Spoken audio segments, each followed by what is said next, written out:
Hello friends, welcome to Viranda ES YouTube channel and I am Shubham Sharma, your economy faculty. Friends, आज का जो हमारा ये topic है, ये इकोनॉमिक पर्सपेक्टिव से सबसे इंपॉर्टेंट टॉपिक्स में से एक है, क्योंकि ये बजट ही होता है जो हमारे देश की अर्थव्यवस्था को एक शेप देता है। यह हमारे देश का जो इकोनॉमिक सिस्टम है, उसमें इस बजट की भूमिका बहुत इंपॉर्टेंट है। तो क्या होती है ये फिस्कल पॉलिसी और बजटिंग, जानेंगे इसमें। और साथ में ये जो टॉपिक है, ये प्रीलिम्स और मेंस दोनों में इंपॉर्टेंट है। मेंस में स्पेसिफिकली गवर्नमेंट बजटिंग नाम से एक टॉपिक है और प्रीलिम्स में भी ये टॉपिक बहुत इंपॉर्टेंट होता है। इससे पहले हमने काफी वीडियोस बनाए हैं, जिसको आप जरूर देखिए, जिसमें मैंने बताया कि किसी बिगनर को यूपीएससी की तैयारी कैसे करनी चाहिए, इकोनॉमी सब्जेक्ट को कैसे पढ़ना चाहिए, कैसे प्रिपेयर करना चाहिए, सिलेबस इकोनॉमी का किस तरह से हमने एक्सप्लेन किया था, वो जरूर देखिए। साथ में इकोनॉमी करंट अफेयर्स को कैसे पढ़ना चाहिए, वो भी आप देख सकते हैं। उसके अलावा मैंने माइक्रो मैक्रो में क्या पढ़ना चाहिए ये बताया है, और मैंने उसके अलावा ये भी आपको बता रखा है कि जीडीपी के कंपोनेंट्स क्या हैं। तो आज का जो ये टॉपिक है, फिस्कल पॉलिसी एंड बजटिंग, ये बहुत इंपॉर्टेंट टॉपिक है फ्रेंड्स। तो शुरू करते हैं इस टॉपिक को। पहले बात करते हैं ये फिस्कल पॉलिसी क्या है। फिस्कल पॉलिसी या जो ये वर्ड फिस्कल है, ये फिस्कल एक शब्द है, फिस्क, उससे आया है। फिस्क का मतलब होता है पब्लिक ट्रेजरी या गवर्नमेंट फंड। और फिस्कल पॉलिसी क्या है? फिस्कल पॉलिसी वो पॉलिसी है गवर्नमेंट की जो गवर्नमेंट की रेवेन्यू एंड एक्सपेंडिचर को डिनोट करती हो, यानी the policy of government which shows about the revenue and expenditure component is called as fiscal policy. तो यहां पे सबसे पहले ये समझते हैं कि फिस्कल पॉलिसी कितने तरह की होती है। फिस्कल पॉलिसी जो हमारी होती है, ये कितने तरह की होती है। तो फिस्कल पॉलिसी हमारी दो तरह की है। They are two type of fiscal policy. पहली फिस्कल पॉलिसी है हमारी expansionary fiscal policy. Expansionary fiscal policy, ठीक है। और दूसरी जो हमारी पॉलिसी है, that is contractionary fiscal policy. अब ये एक्सपेंशनरी फिस्कल पॉलिसी क्या है? एक्सपेंशनरी फिस्कल पॉलिसी का मतलब है जब गवर्नमेंट अपने टैक्सेस को कम कर दे और अपने एक्सपेंडिचर को बढ़ा दे। यानी सरकार जब अपने टैक्सेस को कम करती है और एक्सपेंडिचर को बढ़ा देती है, तो हम कहते हैं इसे एक्सपेंशनरी फिस्कल पॉलिसी। ये एक्सपेंशनरी फिस्कल पॉलिसी रिसेशन के समय या इकोनॉमिक स्लोडाउन के समय यूज की जाती है। यानी जब इकोनॉमी में रिसेशन हो या इकोनॉमी में स्लोडाउन हो, तब ये एक्सपेंशनरी फिस्कल पॉलिसी का इस्तेमाल किया जाता है। वहीं जो कॉन्ट्रैक्शनरी फिस्कल पॉलिसी है, कॉन्ट्रैक्शनरी फिस्कल पॉलिसी में क्या होता है?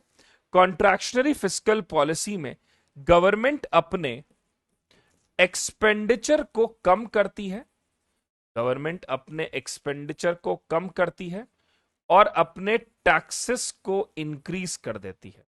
यानी एक्सपेंडिचर कम और टैक्सेस को गवर्नमेंट बढ़ा देती है। This is contractionary fiscal policy. इसे हम कॉन्ट्रैक्शनरी फिस्कल पॉलिसी समझते हैं। तो एक्सपेंशनरी फिस्कल पॉलिसी में सरकार टैक्सेस कम करके एक्सपेंडिचर बढ़ाती है, और कॉन्ट्रैक्शनरी फिस्कल पॉलिसी में अब गवर्नमेंट अपने एक्सपेंडिचर को कम करके टैक्सेस को इंक्रीज करती है। कॉन्ट्रैक्शनरी फिस्कल पॉलिसी सरकार अडॉप्ट करती है इन्फ्लेशन के समय। यानी जब इकोनॉमी में इन्फ्लेशन चल रहा होता है, तब कॉन्ट्रैक्शनरी फिस्कल पॉलिसी अडॉप्ट की जाती है, जिससे कि हम मनी सप्लाई को कंट्रोल कर सकें। हम मनी सप्लाई को कंट्रोल कर सकें। जो बहुत ज्यादा मनी सप्लाई इकोनॉमी में हो रही है, उसको हम कंट्रोल करना चाहते हैं कॉन्ट्रैक्शनरी फिस्कल पॉलिसी से। और एक्सपेंशनरी फिस्कल पॉलिसी से हम मनी सप्लाई को इंक्रीज करते हैं। हम मनी सप्लाई को इंक्रीज करते हैं। तो आई होप आपको यह समझ में आ गया होगा कि ये फिस्कल पॉलिसी एक्सपेंशनरी कौन सी होती है और कॉन्ट्रैक्शनरी कौन सी होती है, ठीक है। फिर आगे हम चलेंगे और बात करेंगे कि जैसा मैंने बताया एक्सपेंशनरी और कॉन्ट्रैक्शनरी, तो आप यहां इमेज में भी देख सकते हो। कॉन्ट्रैक्शनरी फिस्कल पॉलिसी में सरकार अपनी स्पेंडिंग जो है उसको जो है कम करती है और टैक्सेस को बढ़ाती है। एक्सपेंशनरी फिस्कल पॉलिसी में सरकार स्पेंडिंग को बढ़ा के अपने टैक्सेस को कम करती है। This is the type of fiscal policy in economic parlance. ठीक है, अब आगे हम बात करेंगे, एक क्वेश्चन देख लेते हैं यहां पे जो प्रीलिम्स ओरिएंटेड हो सकता है। With reference to fiscal policy consider the following statement.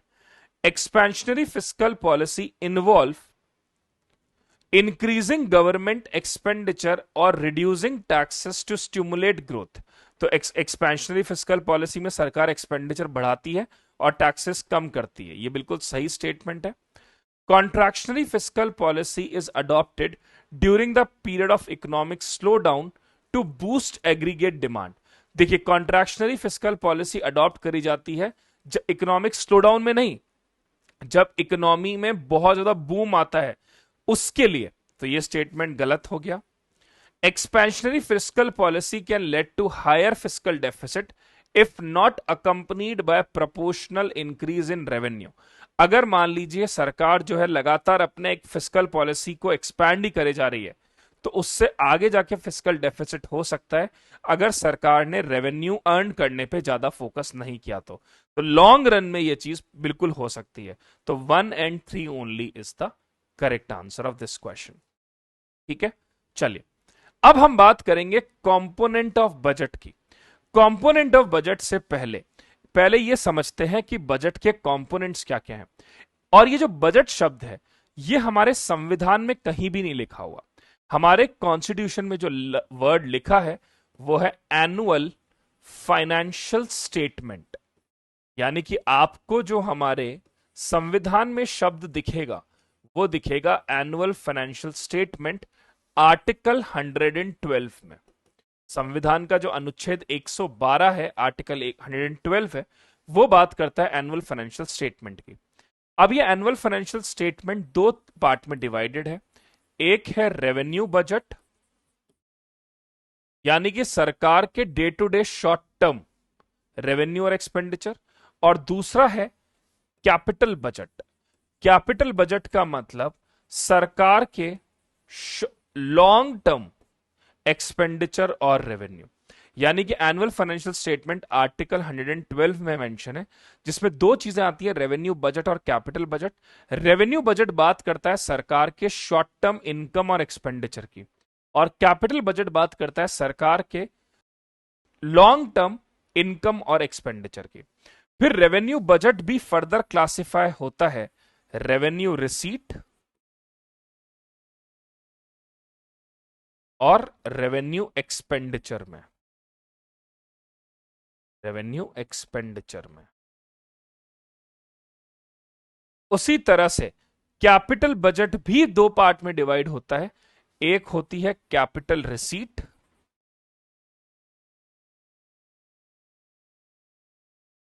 एक होता है कैपिटल एक्सपेंडिचर। ये इसके दो पार्ट है, capital receipt and capital expenditure.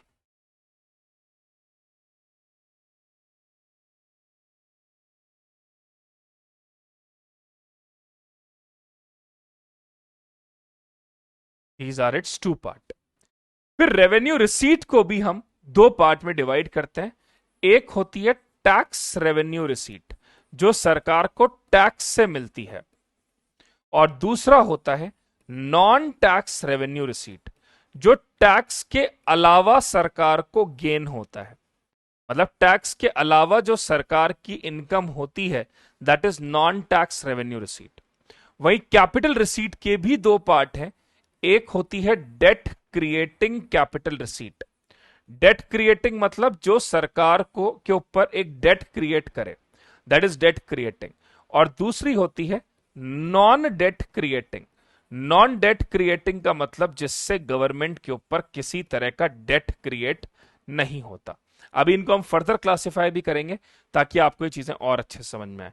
तो मैं शॉर्ट में वापस बताता हूं, एनुअल फाइनेंशियल स्टेटमेंट आर्टिकल 112 में मेंशन है।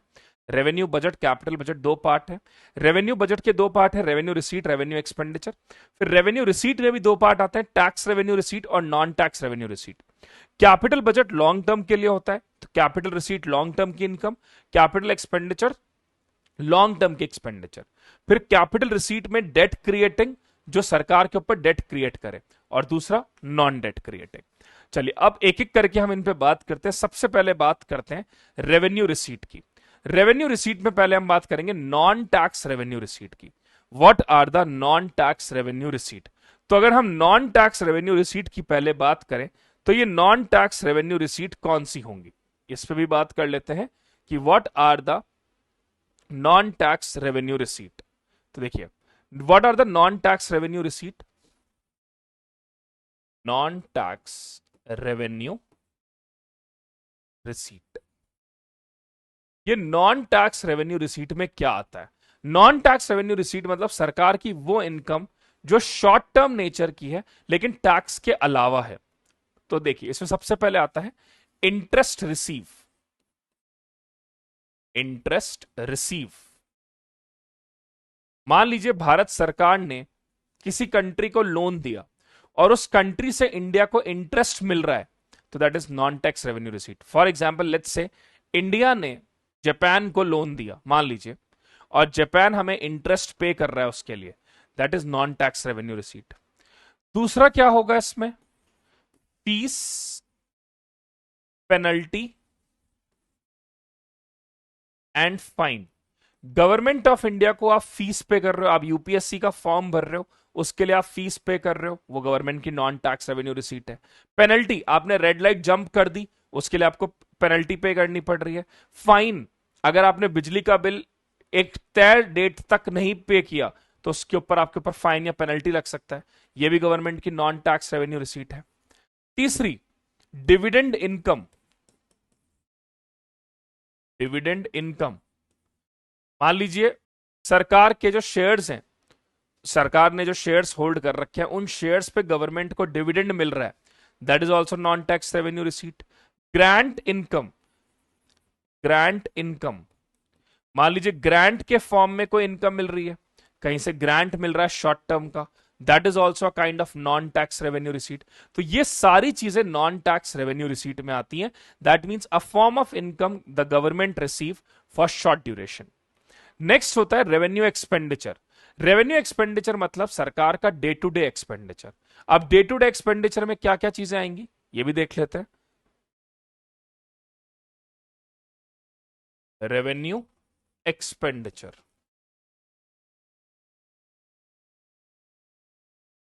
तो रेवेन्यू एक्सपेंडिचर में क्या आएगा? All the expenditure of government that is of temporary nature for short term, that is revenue expenditure. तो इसमें क्या क्या हो गया? इंटरेस्ट पेड, मान लीजिए भारत सरकार ने किस लोन लिया और उस लोन पे हम इंटरेस्ट पे कर रहे हैं, रेवेन्यू एक्सपेंडिचर है। और क्या हो सकता है? सैलरी एंड पेंशन, हमने सैलरी और पेंशन दिया, ये भी रेवेन्यू एक्सपेंडिचर का पार्ट है, सैलरी पेंशन दे रहे हैं। सब्सिडीज, सब्सिडीज जो दी जाती हैं ये भी रेवेन्यू एक्सपेंडिचर में आता है। लॉ एंड ऑर्डर एक्सपेंस, हमने law and order expense bear किए, ये भी हमारे रेवेन्यू एक्सपेंडिचर का पार्ट है। ठीक है, उसके अलावा ग्रांट हम दे रहे हैं, ग्रांट गिवन, हम स्टेट्स को ग्रांट दे रहे हैं या किसी कंट्री को ग्रांट दे रहे हैं, this is also revenue part, तो ये भी रेवेन्यू एक्सपेंडिचर में आता है। ठीक है,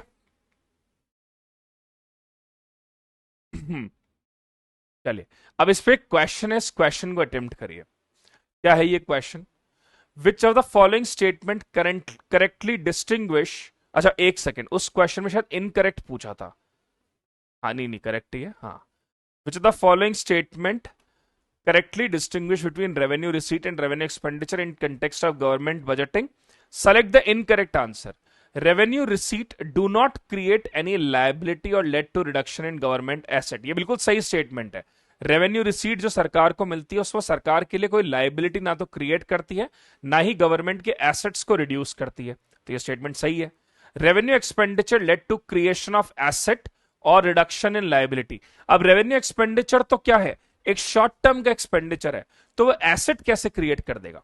एसेट का मतलब होता है संपत्ति। जैसे अगर मान लीजिए सरकार कोई छोटे मोटे एक्सपेंडिचर कर रही है तो वो एसेट थोड़ा ना बना देगा। एसेट डेवलप करने का मतलब होता है लॉन्ग टर्म एक्सपेंडिचर। एयरपोर्ट बना रहे हो, रेलवे स्टेशन बना रहे हो, डैम बना रहे हो, ये है कैपिटल एक्सपेंडिचर और ये एसेट क्रिएट करते हैं। तो सेकंड स्टेटमेंट गलत हो जाता है यहां पे, second is wrong. Interest payment on public debt and subsidies are example of revenue expenditure, सही है ये। Now proceeds from disinvestment are treated as revenue receipt. Disinvestment का मतलब क्या होता है, जब सरकार अपनी संपत्ति को बेचती है। और डिसइन्वेस्टमेंट जो है वो लॉन्ग टर्म नेचर का होता है, मतलब सरकार अपनी लॉन्ग टर्म एसेट को जब बेचती है उसे हम डिसइन्वेस्टमेंट कहते हैं, और ये कैपिटल रिसीट में आता है। तो चौथा स्टेटमेंट भी गलत हो गया। तो यहां पे 2 and 4 is the correct answer. 2 और 4 यहां पे सही हो जाएगा। अब यहां पे एक चीज और हमें समझनी होगी कि रेवेन्यू डेफिसिट क्या है। What is revenue deficit? Revenue deficit का मतलब जब revenue expenditure minus revenue receipt, revenue expenditure minus revenue receipt is called as revenue deficit. Revenue expenditure में से जब रेवेन्यू रिसीट को हटा देते हैं वो रेवेन्यू डेफिसिट होता है। और रेवेन्यू सरप्लस क्या है? रेवेन्यू सरप्लस होता है revenue receipt minus revenue expenditure. Revenue receipt minus revenue expenditure, ये होता है हमारा रेवेन्यू सरप्लस। ठीक है, चलिए अब बात आती है कैपिटल रिसीट की। कैपिटल रिसीट मतलब सरकार की long term income. What is capital receipt? Capital receipt मतलब गवर्नमेंट की long term income, that is called as capital receipt. तो कैपिटल रिसीट हमारी दो तरह की होती है, जैसा मैंने बताया था। कैपिटल रिसीट, ये कैपिटल रिसीट हमारी दो तरह की है। एक है डेट क्रिएटिंग और दूसरी है non debt creating. Debt creating का मतलब, डेट क्रिएटिंग का क्या मतलब हुआ? डेट क्रिएटिंग का मतलब जो बोरोइंग आपने करी है। मान लीजिए कि इंडिया ने बोरो किया लॉन्ग टर्म के लिए, तो ये डेट क्रिएटिंग है क्योंकि हमें उस पैसे को वापस रीपे करना है। This is debt creating. Now what is non debt creating? Non debt creating का मतलब डिसइन्वेस्टमेंट, आपने अपनी एसेट को सेल किया, संपत्ति को बेचा, ये नॉन डेट क्रिएटिंग होगी। और दूसरा recovery of loan, recovery of loan. Now, recovery of loan is also a non-debt creating receipt. Recovery of loan मतलब भारत सरकार ने मान लीजिए जापान को लोन दिया और जापान उस लोन को वापस हमें रीपे कर रहा है, तो ये हमारी नॉन डेट क्रिएटिंग होगी। तो देखिए समझिए क्या हो रहा है। मान लीजिए भारत ने जापान को लोन दिया, तो जापान उस पर जो हमें इंटरेस्ट पे करेगा वो हमारी रेवेन्यू रिसीट है और जापान का रेवेन्यू एक्सपेंडिचर है। इंडिया ने मान लीजिए यूएस से लोन लिया, एक एग्जाम्पल, इंडिया ने यूएस से लोन लिया, तो इंडिया जब यूएस को प्रिंसिपल अमाउंट पे करेगा उस लोन का, इंडिया जो प्रिंसिपल अमाउंट पे करेगा उस लोन का, वो हमारे लिए एक तरह का कैपिटल एक्सपेंडिचर है। और अगर मान लीजिए कि हमने यूएस से जो लोन लिया है वो हमारे लिए डेट क्रिएटिंग है, तो वो यहां आ जाएगा बोरोइंग। और यूएस को जब हमने उसको वापस रीपे किया तो यूएस के लिए वो रिकवरी ऑफ लोन माना जाएगा। Clear to all? अब इसी में एक और चीज समझ लीजिए कि कैपिटल एक्सपेंडिचर क्या होता है। What is capital expenditure? Capital expenditure का मतलब long term expenditure of government. जब सरकार लॉन्ग टर्म एक्सपेंडिचर करती है, लॉन्ग टर्म एक्सपेंडिचर का मतलब जैसे रीपेमेंट ऑफ लोन, जो आपने लोन लिया उसका आप रीपेमेंट कर रहे हो, वो कैपिटल एक्सपेंडिचर। दूसरा प्लान्ड एक्सपेंडिचर ऑफ गवर्नमेंट, सरकार का जो प्लान्ड एक्सपेंडिचर होता है, जैसे सरकार ने planned expenditure of government. For example मान लो गवर्नमेंट एयरपोर्ट बनवा रही है, गवर्नमेंट रेलवे स्टेशन बना रही है, this is all called as planned expenditure, और ये दोनों कैपिटल एक्सपेंडिचर की कैटेगरी में आते हैं। ठीक है, चलिए ये आपके सामने एक क्वेश्चन है, इसको अटेम्प्ट करिए। With reference to the union budget consider the following statement, capital expenditure lead to creation of asset और रिडक्शन इन लायबिलिटी। ये स्टेटमेंट बिल्कुल ठीक है। इनकरेक्ट पूछा है तो अभी हम इसको ठीक वाले को चल रहे हैं, तो ये हमारा ठीक स्टेटमेंट है। Capital receipt include borrowing and recovery of loan. Capital receipt में आप क्या इंक्लूड करते हो? बोरोइंग और रिकवरी ऑफ लोन, ठीक है। Capital expenditure include grant given to states for creating capital asset, बिल्कुल सही स्टेटमेंट है ये भी। Proceeds from disinvestment are classified under capital receipt, बिल्कुल सही स्टेटमेंट है। ये चारों ही सही है। इनकरेक्ट पूछा है तो इसमें से कोई भी स्टेटमेंट इनकरेक्ट नहीं है, all of them are correct है। सारे के सारे स्टेटमेंट यहां पे ठीक हो जाते हैं। ठीक है, अब इसी के आगे हम एक और चीज समझेंगे, डेफिसिट्स क्या हैं। तो रेवेन्यू डेफिसिट तो मैं आपको बता चुका क्या होता है, revenue expenditure minus revenue receipt. Capital deficit नाम का कोई शब्द नहीं होता। ठीक है, यहां पे अब हमें एक और डेफिसिट समझना पड़ेगा, वो होता है फिस्कल डेफिसिट। ये फिस्कल डेफिसिट क्या है? What is this fiscal deficit? Total expenditure minus total receipt. जब हम टोटल एक्सपेंडिचर में से टोटल रिसीट को हटा देते हैं, that is called as fiscal deficit. अब टोटल एक्सपेंडिचर में क्या क्या आता है? Revenue expenditure plus capital expenditure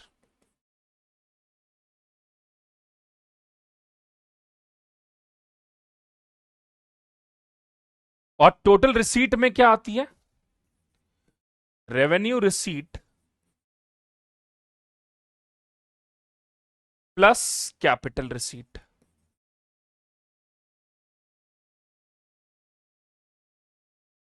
this is total receipt. अब यहां पे ये ध्यान रखना है, कैपिटल रिसीट में से हम यहां पे excluding debt creating capital receipt, debt creating capital receipt को यहां से हटाते हैं और सिर्फ non debt creating capital receipt को इंक्लूड करते हैं। ये ध्यान रखिएगा, बहुत इंपॉर्टेंट है। कैपिटल रिसीट में सिर्फ और सिर्फ non debt creating capital receipt आता है, डेट क्रिएटिंग कैपिटल रिसीट नहीं आता। This is called as fiscal deficit. अब यहां पे एक शब्द और कई बार पूछ लेते हैं, पूछा जा भी सकता है कि प्राइमरी डेफिसिट क्या है। प्राइमरी डेफिसिट का मतलब होता है fiscal deficit minus interest payment, minus interest payment. Government of India ने यह देखा कि हमारा फिस्कल डेफिसिट बहुत ज्यादा रहता है, और इस फिस्कल डेफिसिट का मेजर रीजन यह है कि हमारा इंटरेस्ट पेमेंट में बहुत पैसा खर्च होता है। तो सरकार ने कहा कि एक टर्म यहां पे आइडेंटिफाई करी गई, प्राइमरी डेफिसिट, जिसमें यह समझ में आया कि अगर इंटरेस्ट पेमेंट को हम हटा दें तो हमारा फिस्कल डेफिसिट काफी कम हो जाता है। तो इसके लिए एक शब्द यहां निकाला गया, प्राइमरी डेफिसिट। चलिए अब कुछ क्वेश्चन है, उसको देखिए। With reference to different type of deficit in government finance considered, revenue expenditure over total revenue receipt, बिल्कुल सही स्टेटमेंट है। Fiscal deficit include both revenue and capital expenditure and reflect the total borrowing requirement, बिल्कुल सही है ये statement. Primary deficit is a difference between fiscal deficit and interest payment, ये भी बिल्कुल सही है। All three, D1, 2 and 3 is the correct statement over here। अब बात क्या आ जाती है कि अगर कभी आपका ये फिस्कल डेफिसिट ज्यादा है तो इसको कैसे ठीक कर सकते हैं। तो फिस्कल डेफिसिट को जो करेक्ट करने की बात आती है, how to correct this fiscal deficit, ये बेसिकली 4 तरीके से होता है। पहला तो यह है कि आपको ग्रांट मिल जाए, सबसे अच्छा तरीका तो यह है कि आपको ग्रांट मिल जाए, अनुदान मिल जाए। दूसरे बेस्ट तरीका है एक्सटर्नल बोरोइंग करने का, क्योंकि इस पे इंटरेस्ट कम होता है, लॉन्ग टर्म के लिए मिलता है, और सबसे बड़ी बात है कि इसमें डॉलर का इनफ्लो होता है, तो आपके लोकल जो रिसोर्सेज है उन पर प्रेशर कम करता है। तीसरा है इंटरनल बोरोइंग, जो गवर्नमेंट इंटरनली करती है। इसमें प्रॉब्लम यह कि इससे क्राउडिंग आउट इफेक्ट हो सकता है। क्राउडिंग आउट इफेक्ट का क्या मतलब है? अगर आप ज्यादा पैसा, अगर गवर्नमेंट ज्यादा पैसा इंटरनली ले लेगी, तो ऐसे में कंट्री में फंड क्रंच की प्रॉब्लम हो सकती है, और फंड क्रंच की प्रॉब्लम की वजह से जो बाकी सेक्टर्स हैं, स्पेशली प्राइवेट सेक्टर्स हैं, उनको लोन कम मिलेगा, और जब उनको लोन कम मिलेगा तो इकोनॉमी में स्लो डाउन की सिचुएशन हो सकती है। और चौथा जो तरीका है वो है printing of currency. Printing of currency जो सबसे खराब तरीका है, क्योंकि इससे इन्फ्लेशन बढ़ता है। इंटरनल बोरोइंग को ही हम मॉनेटाइज्ड डेफिसिट भी कहते हैं, इसी को हम मॉनेटाइज्ड डेफिसिट भी कहते हैं। ठीक है, तो फ्रेंड्स ये था हमारा आज का सेशन। उम्मीद करता हूं आपको ये सेशन बहुत अच्छा लगा होगा। इसमें हमने कंप्लीट एक फिस्कल पॉलिसी और बजटिंग के बेसिक्स को समझा है।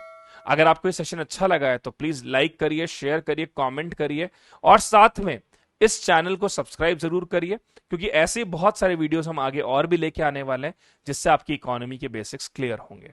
Thank you so much, God bless you all. Veranda IAS, where your dream becomes reality.